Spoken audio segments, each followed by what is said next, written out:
indaba enkulu eyafika ezweni laseMpharane. Mhla kuqala ukuthi kule nkonzo kaShembe kufika umuntu wezizwe osuka kwezinye izizwe. Kwafika indoda eyayisuka ezweni likaMshweshwe izwe labeSuthu endaweni okuthiwa iseMpharane. Le ndoda yayi isibongo sayo kungiye kwaHadebe. Bethi Radebe.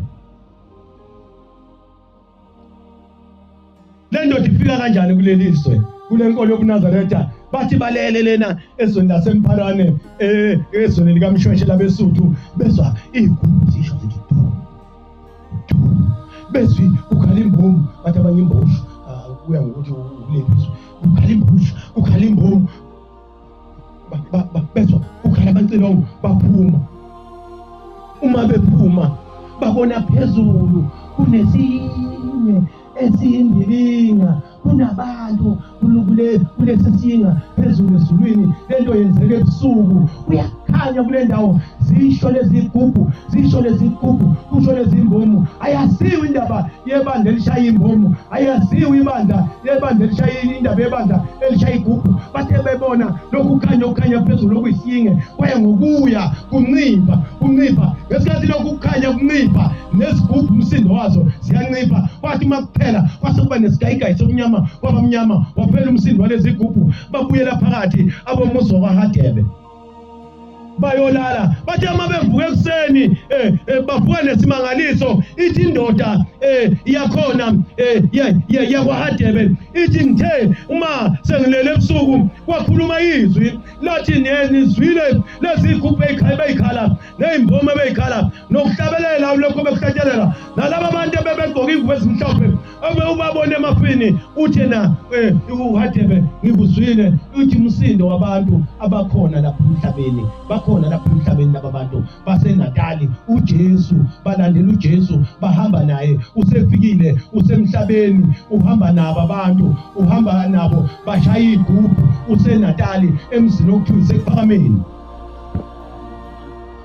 Yavuka le ndoda yayinkonza le ndaba yayisibuza komakhelwane uthi nizwile udumo lweyigubhu nezimbomu. Bathi aze sizwe useyahlanya eMadeni. Awusize saphuma bekuduma into ongazi isibongo ungathi umhlaba uyazamazama. Bathi abantu aze sizwe yonke lokho. Ngoba uNkulunkulu mayesezobiza wena ubona into abangayiboni abanye, uzwe into abangayizwa abanye. Ingakho enye inkosikazi yaze yabuza ihlezi yenabili yathi nishumayelelani? Hayi abantu beyazi indaba kaShembe. Nihlushwe yini? Ucabanga ukuthi saba nenhlanhla sathola into ehle kangaka uhamba ukubukisa ngayo kubantu? Bayekeni nabo uyobona uNkulunkulu mayebathanda. Alokhu nibangumsindo kuthula liphansi nikhonza uShembe. Yayithola into enkulu lenkosikazi ingafuni nokuyisharisha nomuntu. Ngoba uNkulunkulu mayikhuluma nawe abanye abantu abaseduze ko abezwe. Mhlangi yekutshwala uShembe sefike ethi ngiye kutshwala zathi insizwe ngamphutha nazo lo ngaye kutshwala nensango inkomo ngasona kuthiwa isakudla utshana. Kodwa mina kwase kukhona into engasengiyizwa bona babengayizwa kwahamba iminyaka bathi kanti wawuqinisile yini ukuthi besho phela ukuthi doctor mdiri wawuqinisile serious ngekaya. Ngoba khona izinto othi uma indaba kaNkulunkulu mayisikhulunywa kuwe uzwe enye into abantu abangayizwa.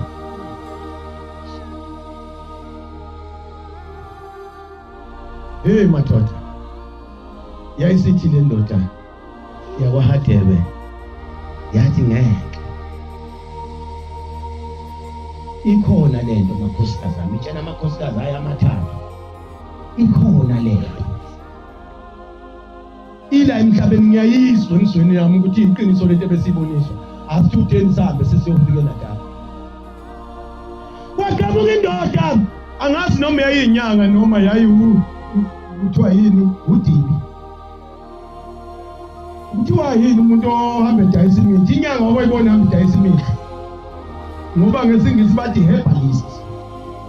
Angazi ngezulu ukuthi bathi noma uhlaka lenyanga usuke sazi imithi naye. Wadamuka umuntu wayehamba edayisa imithi esuka kulo lelizwe. Base bembuza ngomusi wasekuphambili wathi akawazi.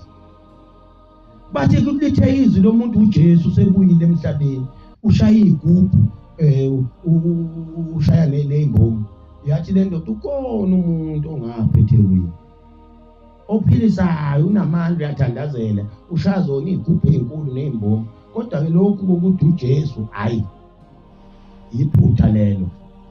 Khona igama abambiza ngalo sengilibele kumbe bathu bani angisazi kodwa likhona igama abizwa ngalo. Hayi lele nilishoyo. Yashabasheka le ndoda yakwaHadebe yayisiqoqa ingane zawo zenqaba. Zathi hayi azahambi thina baba. Yathi iqoqa amakhosikazi ayo. Athi amakhosikazi hayi lutho. Kwavume yodwa inkosikazi uMangwenya. Eyayisalwa inkosi uLothoyi. Olamana nomshweshwe. Yathi hayi mina ngihamba nawe baba. Bathatha nezingane zabo zabantathu bahamba nazo. Babophi impela besuka ngonyawo esweni likaMshweshwe bethi bazofuna uJesu abambonisiwe eNatali. Kwathi besendleleni benqamula kwaphela ukudla. Waphela ukudla bafuna uNkulunkulu. Ngoba naye uNkulunkulu angimazi njani mawufuna yena uyahlupheka. Ngiyangimuzwa nje umuntu mayibala izinto anazo. Ethi nithandaza kanjani? Nimthandaza kanjani shele manazaretha? Akushaye balapho shele. Uthi umzwayelanga nalo bobugcili bakhe. Akhosana ngisanazi. Hayi sikhona siyaphila. Aluke nifike nindede umthandazo. Angitshezi la. Uzolethwa yithini isikhandaza kanjani? 6 verse 9 amaKorinto okuqala. Umzalo wami uSipho. Usalikhipha esikhwameni. 6 verse 9. Ungathi singabangaziwa. Uyabona umubu kaMaNazaretha. Umubu kaNazaretha lihluphekile lingeyena umuntu onezinto. Uyabona umubu sengathi umuntu ongaziwe. Yazi uShembe wakwafuna inkosazana. Wathi uShembe esezweni lasemzimoya. Wathi kunengane engiyifunayo engifuna ukuyithuma wonke umhlaba kushula ngaphuma sothe. Wathi ngifuna imbuzi amanzi wonke umhlaba lapho engihamba khona. Wathi ikhona kuleli lizwe lasemzimoya. Zintathu lezingane zizalwe inkosikazi. Zintathu lezingane kodwa ngifuna lencane yokugcina. Ngifuna ihambe imbuzi wonke umhlaba. Bahlangana behlukana abantu ezweni lasemathuneni ubani. Base basuma nje inkosi yesizwe. Na uyakhathazela uyabuza kubantu abaphethe ufunani ubani. Bafuna ubani unkosikazi onengane ezintathu. Bafuna. Kwaqhamuka sekusulekiwe kwaqhamuka umunye wathi awu. Ubaba kashi mamthalane. Kusho inkosikazi ayihluphekela yena njenganakiwe. Bathi abanye mamthalane. Abanye bangabazi ngabushayela. Bathi mase bemlandi mamthalane bethabese nezingane zakhe wayeseyikhombe kwanazi. Wathi ngekuyami lena wathi uzohamba imbuzi amanzi wokuhlala. Wahamba nayo. Yayimkhoma ngisho umzimba makade bahamba. Yayazi nokuthi umfuza awushukela ongakanani imfakela ihani etiyeni. Yayimkhoma ngisho inyawo. Wayethi mayimemeza amakhosazana eshaya indweba ethi mayese gijima bese ethi ngifuna unqebu. Athi namakhosazana esahlala phansi makhala indweba ethi hamba nekuba ubiza wena. Wayesethi uShembe yabona le ndoda ngoba ngishaya ngisemngezini. Ngomhlawumbe phela ngithathe ngishaya ngofisa ukuthi ngiyinqolengisazi. Ngoba basebenzi bese bakubiza. Athi besika utshani bamsika utshani amakhosikazi athi amakhosikazi ngoba izinto eziphoqa yithi sikhona. Ngeke phela amakhosikazi asingakazeki. Ingane zethu phela isebenza kubaba ngasayinaki senake lengane yabathonye eduni. sesihlalele nje ubaba asayisebenzisi ile ngane nje ethandwa ubaba kakhulu asinyakaze makhosi athi khona enye inkosikazi sikutshani lapha yakhona emaqhunini yaqhuma yagijima yawuthi uzohamba ingane emhlabeni ngisamakhosikazi 80 bagijima bayithatha babaleka nabo bayisemaqhunini uthi ushambe laba bathathele ngane bimvusa amanzi wonke umhlaba baphinde beyifake eswini bayisale kabusha yathi noma isiyogana yathi mifika kushembe izovalisa wabuza ushembe kuyona wathi uma ushiya uJehova mntana mzobelethwa ubani yahlala emzini yathi siganile ingane imile lihujwa umuntu ngomese agijimisa nje uhubha ngomese ibaleke njalo nje lephupho lokuhujwa ngomese nje wathi miyobika kushembe wathi iphupho lakho libi kakhulu liyokwenza ukuthi uzondwe ngabantu iphupho lokuhujwa umuntu ngomese isitha uzonyanywa abantu wahamba yathi sindala isinkosikazi endala sekuyinyanga yezulu yathi yobika inyanga yezulu yathi nginenkinga uma ngilele njalo kufika ubabilanga kumina afika athi ngomile ngithi ngisathi ngifuna ukumlungisela into enizomphusela bese yaphela ngabe sambona yathi yabuza inyanga yezulu ukuthi wena akazi usebenzele ngaphakathi ephakameni wathi yebo ngangihamba na inkosi yangithathe emasona kithi yathi ngoyiphusa amanzi wonke umhlaba lapho ehamba khona manje ke ngakwazi walabantu ukuthi bafuna ukumbulala ngobaba wayithuma mina kakhulu ngase ngiyahamba yathi inkosi lento unecala wena leli cala lakho lothethwa ngento ephefumulayo ngoba lento ephuzisa umhlaba wena wayomisa noma ngabe iphuziswa womunye umuntu koma kakupheli ngoba yayikhethe wena uzohlawula sekuthi incala funda msana ungathi singabangaziwayo ube umuntu nje ongazi ukuthi akaziwa kepha saziwa kakhulu kodwa saziwa kakhulu masengidosizi singena sayiphithela izinto singaba mpofu kodwa ushembe simphethayo urish singene sabonakala emzini umuntu sithi dala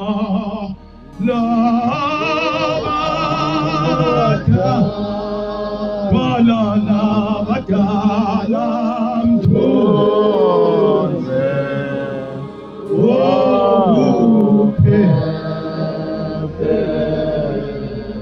funda ungathi singabafayo uma usibuka nje ubuka iNazaretha uyawubona ngathi into eyiphelayo uyazi baye kwafika indoda osipho ntombela besaboshiwe amasipho ntombela ozalo umfundisi okadela isikhaweni usohamba emhlabeni ntombela kwafika indoda esindisiwe izoshumayela ejele yafika eshumayela ithe isuke yayibuka iNazaretha lapho enkonzweni esithi khona manje sebeyidelile Jesu sebeyidelile emhlabeni sebelahithe umuntu ayidelile umbona nguye into enkulu leyo abeke sisuthu nje singaka ubona useyidelile yasasuka yathela ngamanzi hlalisuthi lapho eboshiwe ngaphakathi yathelwa ngamanzi yaze ngisho iphathi mandleni zejele ukuthi lo muntu uyabandlula usibandlule thina bese ngamaNazaretha uthi siyidelile konke khona abantu abasakwazi ukwenza umehluko nje ukuthi mangathiwa nje asikhishwe sibekwe lapha kuthiwa manini ngapha abanye beme ngapha iNazaretha ngathi liyapholishwa uyazi komethola umjovo yeplazi eqobezela ngisho isikhumba sayo uyawubona iNazaretha kufana noma selihlehlile uyalibona nje ukuthi hayi iselinekhanda ongathi liyakhishwa libekwe emlilweni liphinde ligqokwe ngesabatha funda ungathi singabafayo kungathi singabafayo thina kepha bhekani sikhona nakho nje sikhona ungathi singabashayiwe nje kuthiwa abashawe uNkulunkulu lapha kepha asibulele hayi asifile sikhona sinjengabadumileyo uma usibuka wena uzuthi hayi badukile laba bantu kepha sithokoza njalo thina jabulani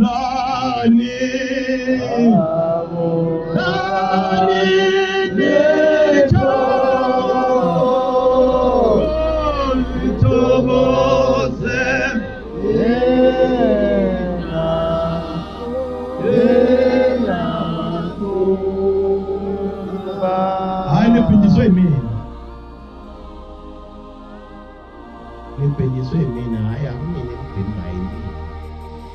Phuma. Sinjengabampofu. Sifana nabantu abampofu musibuka. Kepha sisebenzisa abaningi. Sihamba sicebisa abantu, sifike sithandaze. Usiza sigcine simusikhathi. Shaka thina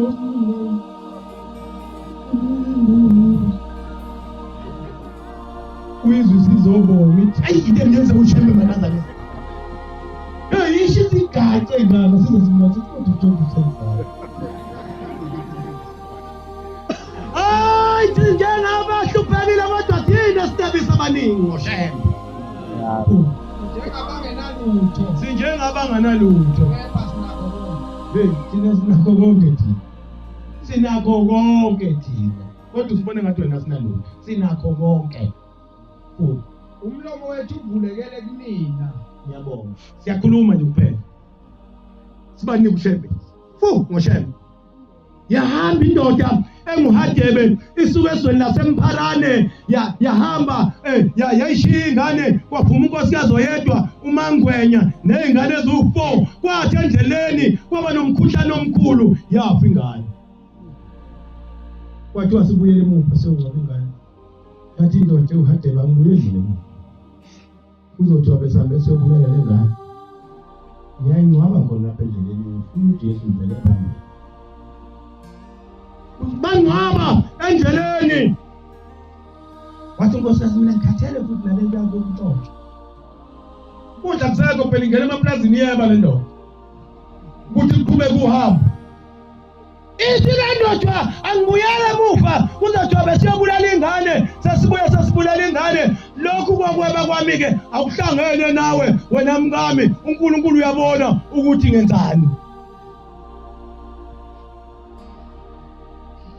Kwathi uJesu endleleni yafa ingane yesibili. Yangabahle basezulwini bayingcwaba lengane yesibili. Base bayiqhubeka nendlela. Bathi belele entabeni iyavuka inkosikazi engumangwenya igama la uMelika. Ithi ngithengilele ngibona abantu abafaka ingubo ezimhlophe. Kunomuntu abafaka ingubo emakhwifikhwifu ezimbangele. Ebephethe ubhoke esandleni sakhe. Ubesaya nathi emfuleni. Wayesefika ehlala edwaleni elisemfuleni. Wangena emanzini kwasakushibilika. Wathi mayisengena emanzini wayesephenduka. Wayesedangise. Ngangena emanzini wayesengibamba emahlehlombe nasekhanda. Wathi uMelika. Namuhla siyambhabhadisa egameni kaYise le ndoda ngeke moya ingcwele. Ithi wangicwilisa. Ungicwilisa kathathu. Uthe uma iqhubeka ebhabhadisa abanye ebebacwilisa kanye kodwa mina ungiphinde kathathu. Yayisithi le ndoda iyawaHadebe. Hayi. Ikhona le nto lapha. Musuthi khona ngempela sesizovuka kuyona qhubeke sahamba. Bahamba besuthi baseMpharane. Ezweni likaMshweshwe. Baye bawufika. Yile ndoda. Indoda nayo igama lawo libutho Mesheke Hadebe. Bese kuba unkosikazi uMelika. uMangwenya. Ntombazane, umfana, baba, umama, babe u4. Bafika eThekwini. Uyazama lo baba uthi ukhuluma nabantu abayizwa into eyikhulu. Akazi nolodwa uhlamvu lwezulu. Uyazama ulapha eBhalekisi. Emsizini uyazama uthi yapatanisa. Unyaka u1918. Uyazama uthi yapatanisa hayi. Abamuzwa. Enye indoda yaze yamtshela ukuthi yehla neBhalekisi uzothola abantu abakwazi ukukhuluma lolulimi lwakho kodwa kancane bazokuyalela into engcono. Wathola indoda yamyalela ukuthi hamba uye kuJL Dube umafukuzelo njengezulu. Kwathiwa yiye kuJL Dube umafukuzelo njengezulu. Lona owaba umsunguli weqembu likaKhongolose ngo1912. Yathi-ke uyazazi yini nesisuthu uyasazi yena uzokhuluma naye. Yahamba le ndoda yagudla umngeni. Yathi imigudla umngeni kanti sicabanga into embi. Yathatha udade untombazane wayo yammusa kumlungu yathi ngizokudayisela nayo ingane. Tuphalile. Awuza ngeza kuthiwa indoda imibongela uzokuthiwa umalamba azaziki nophoze yembelakhe. Wadayisa ingane yentombazane kumlungu. Khipha imali umlungu. Wayishiya khona lapho. Kunali jalidi lomlungu kunezihlahla zomsinzi. Ziyalandelana kanjeni uma uyakulona nje ukudla izihlahla zomsinzi. Yahamba le ndoda iqopha iqopha lapha emaxolweni. Lento eyinsimbi ihamba iziphali izithi izakhe imbobo ihlahla. Ithi ngiyobona ngalezi imbobo kulezi ihlahla mthambo wendoda othi ingane yami. Msahluphekile njengamanje. Wahamba sehamba nomkakhe nalengane umfana ulibutho mesheke hadebe bahamba baye bawufika ohlange kumafukuzela bahlala emzini waDube baxoxa kahle kwayibeka yonke indaba. Hayi baphika lapha kwaDube bathi hayi ukhona umuntu owushembe othandazela ukuphilisa abantu kodwa akasiyeni uJesu. Leli sebelikhuluma kanjalo kuhayi belinehaba. Ukhona impela ushaya igubhu kodwa hayi akasiyena uJesu. Yahlala le ndoda lapha ngo-1918 waphela u-1918 ihlezi lapha kumafukuzelo njengezulu. Kuthe ngelinye ilanga kuJanuwari ka-1919 kwasakala udumo olukhulu luthi bongani uJehova.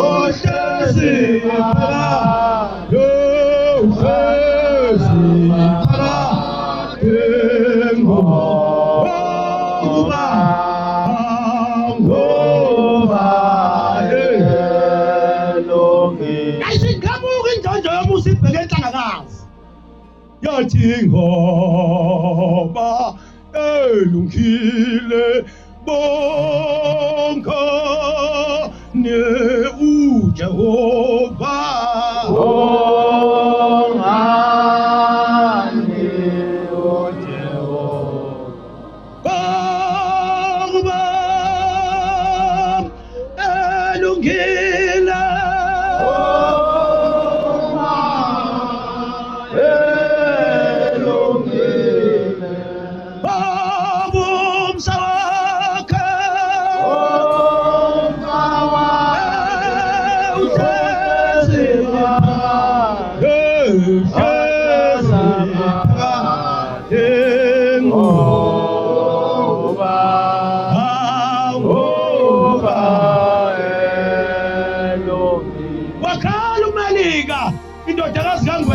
Yathi khalisa ililo wasekuthi indoda enguHadebe yayisiyamemeza imemeza ngolimi labeSuthu yathi yahalalela isho ukuthi uyingcwele. Sibheke endabeni wathi mayisibuhile endabeni wayesehamba uHadebe wayoxoxa naye. They were speaking in deep Suthu language. Bekhuluma nomkali wendlela bekhuluma iSuthu ngoba ubaba ubhombela kuthiwa wayisikhuluma hayi iSuthu ayidabukanga. Bakhuluma walibeka lonke udaba waphenduka waba yiNazaretha. Amen. Wayesehamba ushambe wababhabhadisa mhla yababhabhadisa babe baningi abantu ababezobhabhadiswa ushambe kodwa wayifaka ingoba emakhwiphi ey'mpangele ephethe ubhoko wangena eshibilika edwaleni lamanzi wathi mayisephakathi wayesememeza umelika ngwenya wathi wosa ngubhabhathise wamculisa kathathu emveni kwalokho bonke wayebaculisa kanye njengoba babekubonile besey'ntabeni behamba befuna uJesu. Usiphikiselani uma sithi ushembe uJesu? Siphikiselani uma sithi ushembe uJesu? Ngoba kunezinto ezingalotshiwe eBhayibhelini ezenzeka practically bantu kukhulumiswi uNewspaper lo usungaphezu kweliswi maliqhamuka izwi likhuluma into engaphezu kwalesi eBhayibhelini siyodona liko leloswi bekuyi antichrist. Hey umuntu mayesefaka amakhethi bobosa angasa namuphi umuntu uthi antichrist no Jesu engabe saba uJesu umuze sethi uJesu.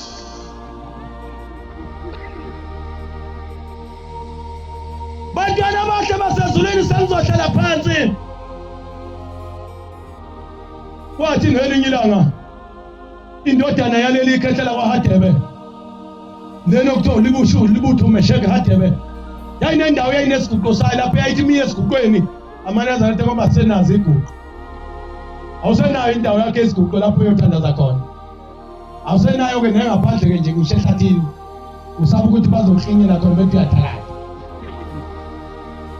Asho njalo indoda inkosi isho endodeni yakwambotho lapho eChesterfield ithi baba abantu bangunga bathi ngiyathaka. Yathi inkosi bakusho kanjani uyathakala? Ngiyokwenza isiguqo ehlathini. Yathi unyazi ayi bazokubulala thandaza ekhaya. Ngoma nje ubuyongena ehlathini nje bathi banesiplaneni sakho. Chazi baba isiguqo khona lapha ngaphakathi. Sifikele eManazaretha enendawo yesiguqo noma isihlahla ngisho singenawo amatshe ngaphakathi kwegceke ukuthi before kuyokwenza ulala nathi uhamba umuntu ngawane oyothandaza umthandazo ongaphimisela amagama ngeke umuswe ngishudlule eduze kwakho ukuthi uthini. Umthandazo intimate usuke ukhuluma lento ongekuyithandaze eduze kwami. Sisho njalo isalukazi sakwasibiya edlangeza ugogo kaSimenyo sithi sawavula amehlo sabeka iminwe kanjena umuntu ethandaze ephamethe inkosi ngicela ungiyengenze ngiyebusha abantu. Manje khona umthandazo wakho wedwa ongeke usiwe umuntu ofanele uyawukhuleka esiguqweni sakho. Awunasiguqo isayina ukuthi kuvala manje. Uthiwa khona amadoda womthetho enyithi mzala wena athi yayishumayela ihefuzele leya kwamnqayithi yothi mayisahosha umoya isaphefumulisa ethi vala msana.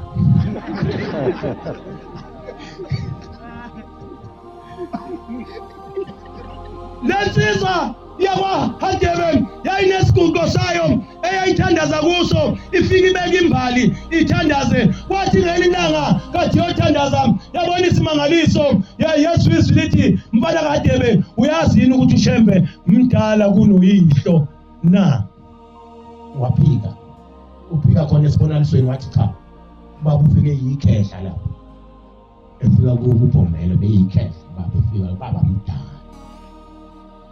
Uthebona wabona umhlaba ungekho umhlaba wayisebona ngapha ngasenyakatho kunoShembe ekhanya njengelanga ithi wathi uyabuka phakathi nomhlaba endaweni esemkhathini ungekho umhlaba uthi wabona omunye uShembe uthi wathi uyabona ngapha ngasempumalanga wabona uShembe ekhanya njengelanga uthi emveni ngalokho wabona umhlaba uthululwa uyiphalishi kwase kuthi lo Shembe phakathi nendawo wahamba washona lena kodwa engabishi kuloludaka wathi uyambona uShembe ukuthi mdala kanganani.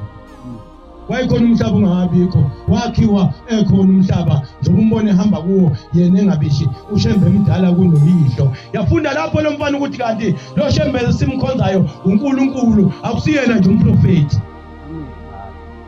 Ngiyasuka lapho kwathi ezweni nasenhlangwini kunensizwa eyisalwa indoda yakwaShibase zazintathu lezi insizwa zisebenze eGoli zathi mazilapha eGoli kwase kwenzeka isimanga kwagula insizwa yodwa kaShibase kulezi insizwa ezintathu igama lakwa kuJeremiya yathi mayisigula lensizwa yasiyahamba emhlabeni bathe abafowabo bekhala sebezohamba beyobika ekhaya kuthatha isidumbu siwe emakhaya ezweni nasenhlangwini yaphaphama lensizwa imiphaphama lensizwa uJeremiya Shibase ithi kade sengihambile ithi ngifike ezulwini kunomuntu ofake ingubo emhlophe eshaya eyinzwala enze inyawo. Lo muntu ebephethe izithulelo zezulu. Njengoba ngikhamuka wathi hawu mfana kaShibase, iphi ingubo emhlophe, ngathi mina ingubo emhlophe anginayo. Uthi wayesiyathula lo baba obephethe izithulelo zezulu. Wayesethi hawu ubuhamba kahle esontweni lakho laseLuthela lapho ubukhonza khona. Zonke imemezelo uyigcine kahle. Inkinga kodwa ubungena nqunu enkonzweni ngoba ubungayifakile ingubo emhlophe. Wayesethi buyela emuva emhlabeni uyokwembatha ingubo emhlophe ngoba ingubo emhlophe uma yembathisa isidumbu usuhambile emhlabeni usuke usungayimbatheli uNkulunkulu, fanele uyimbathe inyama isahlangene nomphefumulo. Wabuyela waphapha watshela abafowabo bamfunela ingubo emhlophe bamgqokisa